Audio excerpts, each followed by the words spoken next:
গাজওয়াতুল হিন্দে নামে এক যুদ্ধের কথা কোনো বক্তা প্রচার করে থাকেন। উক্ত যুদ্ধের সত্যতা ও বিবরণ সম্পর্কে জানতে চাই।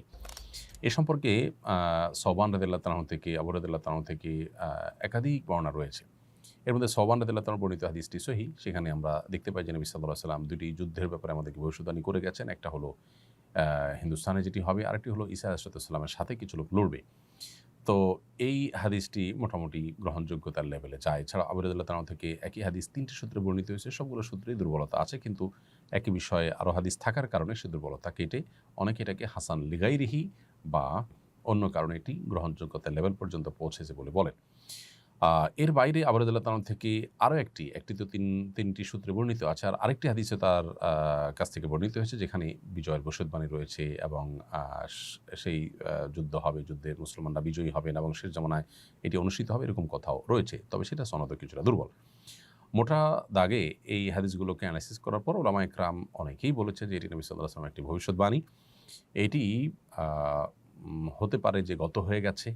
কারণ ইতিপূর্বে যে যুদ্ধগুলো হয়েছে, বিশেষ করে মোহাম্মদ বিন কাসিমের নেতৃত্বে, তারপর সুলতান মাহমুদ রাহিমাহুল্লাহ আ তা তাদের তার নেতৃত্বে যে যুদ্ধ হয়েছে, অনেকে বলেছেন সেটাই গজওয়াতুল হিন্দ।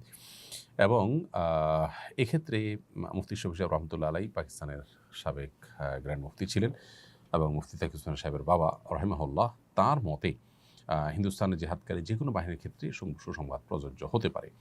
আবার কেউ বলেছেন গজওয়াতুল হিন্দ এটা ঈসা ইসলামের আগমনের ঠিক আগ মুহূর্তে হবে। কারণ কোনো হাদিসে কিন্তু সেটিই বলা হয়েছে, যেমন সওবান রাদিয়াল্লাহু তাআলা বর্ণিত হাদিসে কিন্তু যেভাবে বলা হয়েছে তাতে বোঝা যায় যে ঈসা আলাইহিস সালামের আগমনের কাছাকাছি। তাছাড়া আবু রাদিয়াল্লাহু তাআলা বর্ণিত শেষ হাদিসটিতেও বোঝা যাচ্ছে এটি শেষ মুহূর্তে, কিয়ামতের আগ মুহূর্তে হবে, ঈসা আলাইহিস সালামের ঘটনার কাছাকাছি সময়ে।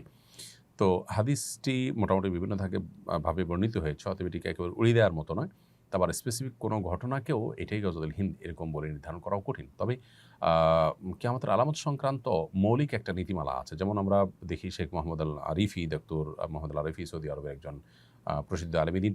তার একটা বই আছে আশরাতুস সাআহ, আরেকটা আছে নেহায়াতুল আলম, কিয়ামতের আলামতসমূহ বড় বই আছে, নেহায়াতুল আলম আরেকটা বই আছে। তো তার এই আশরাতুস সাআহ বা নেহায়াতুল আলম বইয়ে তিনি লিখেছেন যে কিয়ামতের আলামতসমূহের ক্ষেত্রে মৌলিক কিছু নীতিমালা বা কিছু প্রিন্সিপাল আছে ওলামায়ে কেরামের মধ্যে। তার মধ্যে একটা হলো যে নবী সাল্লাল্লাহু আলাইহি ওয়াসাল্লাম কোনো ঘটনা ঘটবে বলেছেন, সেটার যদি স্পেসিফিক কোনো কিছু ইন্ডিকেট তিনি করে না যেয়ে থাকেন, তাহলে সেক্ষেত্রে কোনো বিশেষ ঘটনাকেই সেটা ফিট করা, এটা মানে কিয়ামতের হাদিস, কিয়ামত সংশ্লিষ্ট বা ভবিষ্যদ্বাণী সংশ্লিষ্ট হাদিসগুলোর ব্যাখ্যার যে মৌলিক নীতিমালা তার পরিপন্থী। এজন্য সুনির্দিষ্ট ঘটনাকে এটাই গজওয়াতুল হিন্দ এরকম বলাটা আসলে কঠিন।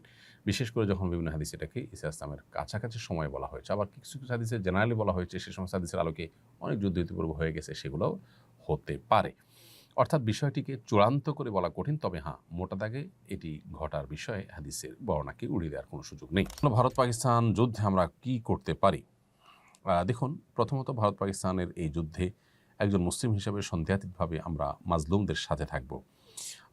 আমাদের প্রতিবেশী উভয়ে, তার মধ্যে ভারত নিকটতম প্রতিবেশী। তারপরও নিকটতম প্রতিবেশী হওয়া সত্ত্বেও ভারত এক্ষেত্রে পাকিস্তানে যে আক্রমণ করেছে, আমরা দেখতে পেয়েছি যে ভারতে যে দুর্ঘটনা ঘটেছে, যে হামলা হয়েছে, সেখানে অনেকগুলো মানুষের প্রাণ হানি হয়েছে। এই ঘটনার দায় পাকিস্তানের উপরে চাপিয়ে যে হামলা করা হয়েছে, সেই দায়টা সাব্যস্ত হওয়ার আগেই সেখানে তারা হামলা করেছেন। আমরা যেটাকে মব জাস্টিস বলি, আমরা যেটাকে কোনো কিছু প্রমাণ হওয়া ছাড়া কারোর উপরে আইন প্রয়োগ করা অন্যায় মনে করি, ঠিক সেরকম একটি কাজই এখানে আসলে হয়েছে দুর্ভাগ্যজনকভাবে।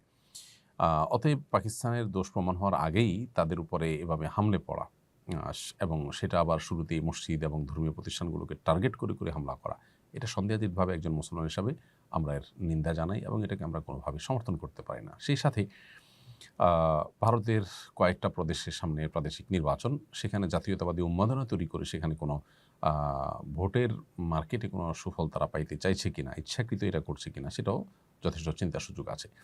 তো একজন মুসলিম হিসাবে আমরা অবশ্য শান্তি কামনা করব। আমরা চাইব যে কোনো প্রকার প্রাণহানি না ঘটে এবং বিশেষ করে মুসলিমদের কোনো প্রকার ক্ষয়ক্ষতি না হয়। মাজলুম এবং জুলুমের শিকার অন্যায়ভাবে অপবাদ দিয়ে মুসলমানদের বিরুদ্ধে যা খুশি তা করা যায়, এটা আজকে পৃথিবীতে অনেকটা এস্টাবলিশড হয়ে গেছে এবং এটা যারা এস্টাবলিশড করেছেন তারাই আমাদেরকে সকাল বিকাল মানবতার সবক দিয়ে থাকেন। অতএব এই ঘটনা থেকে আমাদের শেখারও কিন্তু অনেক কিছু আছে এবং অভিশপ্ত দেশ এবং অভিশপ্ত মানুষদের অনেকেই, বিভিন্ন আপনার মাস্তান রাষ্ট্রগুলো পৃথিবীর, তারা অনেকেই কিন্তু ইতিমধ্যে এই ক্ষেত্রে আমরা দেখছি জালিমদের সহযোগীর হওয়ার ঘোষণা তারা প্রকাশ্যে দিয়েছেন।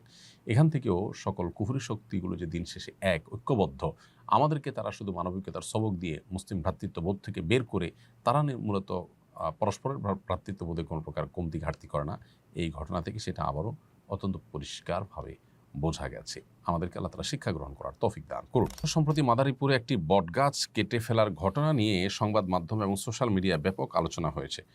শুরুতে বলা হয়েছে স্থানীয় আলেম ওলামা শিরক আখ্যা দিয়ে গাছটি কেটেছেন। পরে বন বিভাগের একজন কর্মকর্তা জানিয়েছেন গাছটি শতবর্ষী ছিল না এবং শিরক আখ্যা দিয়ে নয়, বরং মালিক ঘর কাটার জন্য গাছটি কেটেছেন।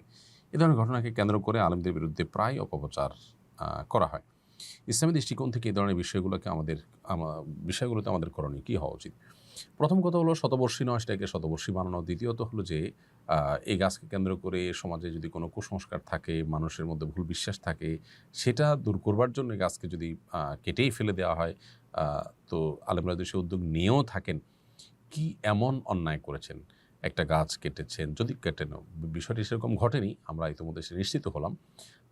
ধরা যাক এরকম ঘটনা ঘটেছেও, এটাকে যেভাবে ফলাও করে প্রকাশ করা হলো, প্রচার করা হলো, মানুষ কুসংস্কারে নিমজ্জিত থাকবে, শিরকে লিপ্ত হবে, সেটা থেকে বাঁচাবার জন্য গাছের মালিককে কনভিন্স করে যদি সেটা কাটার উদ্যোগ নেওয়া হয়, সেখানে তো অন্যায় কিছু নেই। আপনি পরিবেশ রক্ষার নামে একটা গাছ কাটা নিয়ে এত হইচই করছেন, সেখানে ইউরোপিয়ানদের তাদের পরিবেশ বান্ধব ঘর নির্মাণ করার জন্য গাছ কেটে তাদের ওখানে রপ্তানি করছেন এবং আপনার নানাভাবে বৃক্ষ নিধন করে বিভিন্ন কলকারখানা গড়ে তুলছেন। আর এরকম অনেক ঘটনা ঘটছে অহরহ। সেগুলোকে তো এইভাবে ফুলিয়ে পাপিয়ে প্রকাশ করতে দেখা যায় না। আসলে আলেম ওলামা এবং ইসলামকে কাঠগড়ায় দাঁড় করাবার একটা প্রচেষ্টা আমরা মিডিয়াগুলোর অনেকগুলোতে দেখতে পাই, খুবই দুর্ভাগ্যজনক। তো প্রথমত এখানে এরকম কোনো ঘটনাই ঘটেনি। যা ঘটেছে সেটার তিলদের তাল বানিয়ে আপনার প্রকাশ করা হয়েছে। এখান থেকে আবারও প্রমাণ হলো যে ওলামা একরাম নানা সময়ে মিডিয়ার স্ট্যান্ডবাজি এবং মিডিয়ার এই মিথ্যাচারের শিকার। আল্লাহ আমাদেরকে তাদের এই সমস্ত শয়তানি চক্রান্ত থেকে ইসলাম ও মুসলমানদেরকে হেফাজতে রাখুন এবং আলেম ওলামাদেরও এই ধরনের কাজ করার আগে অবশ্যই স্থানীয় নেতৃবৃন্দ, সিনিয়র ওলামাদের সাথে পরামর্শ করে করা উচিত, যদি তারা করেন। যদিও এই ঘটনায় আলেম ওলামাদের কোনো সম্পৃক্ততার কথা আমরা জানতে পারিনি। বন বিভাগ বলেছে যে মালিক নিজে কেটেছে। তাহলে উদুরপিণ্ডি বদুর ঘাড়ে চাপানোর যে চেষ্টা দীর্ঘদিন থেকে চলে আসছে, সেটা এখনও চলছে। এটাই দুর্ভাগ্যের বিষয়। আস-সুন্নাহ ফাউন্ডেশন, উম্মার স্বার্থে সুন্নাহর সাথে।